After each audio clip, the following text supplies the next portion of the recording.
ngàyនេះបានលតឆាមួយចានសម្រាប់អាហារពេលល្ងាចយូបានញ៉ាំម្ដងកំអីដែរណាបងអូនខានបងអូននៅពោធិ៍សាត់ស្គាល់ហើយពូជាលតឆាសាខាទី2លតឆាតដាក់ម្ទេសបានរសជាតិកាប់បងអូនហើយមានអារម្មណ៍ថាទៅតលើកចឹងបានក៏ប៉ិតងាយឡើងគេឲ្យយើងញ៉ាំតិចៗទេបងអូនធ្វើម៉េចបើឃ្លានហើយ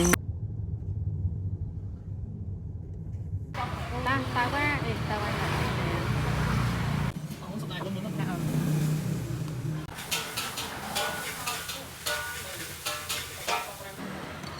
คืออะไรตัวไหนอ่ะ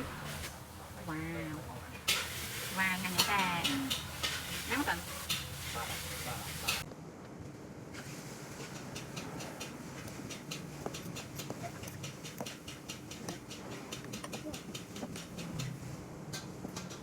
มาจากไหนทำด้วยกำพริกพญาสำนับจับได้คำโยจับเมื่อโกนได้สักโรซ่าเมนตะปันนางบางโอนติงติ๊กปันตายเปิดยังมีสนามยังไปมีทั้งไง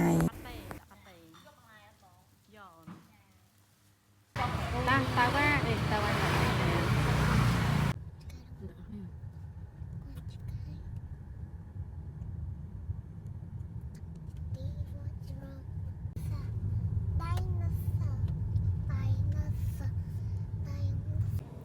บางทวีไอเตียน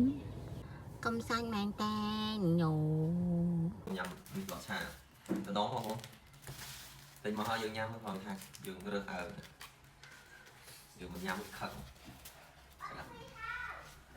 លតឆា5000តែបាញ់ចូលកុង500000ហ្នឹងហើយជួយញ៉ាំវាអត់គ្មានអីសប្បាយចិត្តលេខសែនតិចតួចមួយប្តីប្រពន្ធទេហើយបន្ទាប់ពីញ៉ាំរួចខ្ញុំឆ្លៀតលំហែកាយមើលទេសភាពក៏ដូចជាហាត់ប្រាណតែមុននឹងហាត់ប្រាណហ្នឹងគឺត្រូវញ៉ាំរបស់ពិសេសសិនដោយសារថ្ងៃនេះញ៉ាំរបស់ខាងក្រៅច្រើនដូច្នេះទម្លាប់គ្រួសាររបស់អេដមីនតែឆ្លាញ់សុខភាពជាចម្បងហាត់ប្រាណញ៉ាំអាហារល្អបើទោះបីយើងញ៉ាំក្រៅយូរម្ដងតែយើងមានរបស់ពិសេសសម្រាប់ជួយសុខភាពផងដែរកំបាំងណែនាំឲ្យសុខភាពល្អនោះគឺខ្ញុំញ៉ាំកាហ្វេកោសិកាញូទ្រីកដែលជាកាហ្វេសុខភាពបំពាក់នៅបច្ចេកវិទ្យាទាំង3គឺអាមេរិកជប៉ុននិងពិភពអង់គ្លេសទាំងរួមបន្ថែមនៅខាឱសថកម្រដូចជាបង្គៅទេវតាបងត្រីសាម៉ុនខ្ញីខ្មៅដែលជំនួយដល់រាងកាយឲ្យយើងមានអារម្មណ៍ថាស្រាយនៅពេលដែលបានស្រង់ក្លិនកាហ្វេមួយនេះឆ្នេះបងអូនឆ្លាញ់សុខភាពអាចសាកជាមួយនឹងកាហ្វេញូទ្រីកបានណាអរគុណចាលហៀបាយចិត្តមកខ្យល់ត្រជាក់មែនតើបងអូនអើយត្រជាក់ដែរថាត្រជាក់មានហើយបន្ទាប់ពីលំហែរួចឆ្លៀតហាត់ប្រាណបន្តិចហាត់ប្រាណដើម្បីបណ្ដេញជាតិពុលមានក្បាច់ជាច្រើនអញ្ចឹងខ្ញុំហាត់តាមក្បាច់ដែលស័ក្តិសមនឹងរូបរាងខ្លួនឯង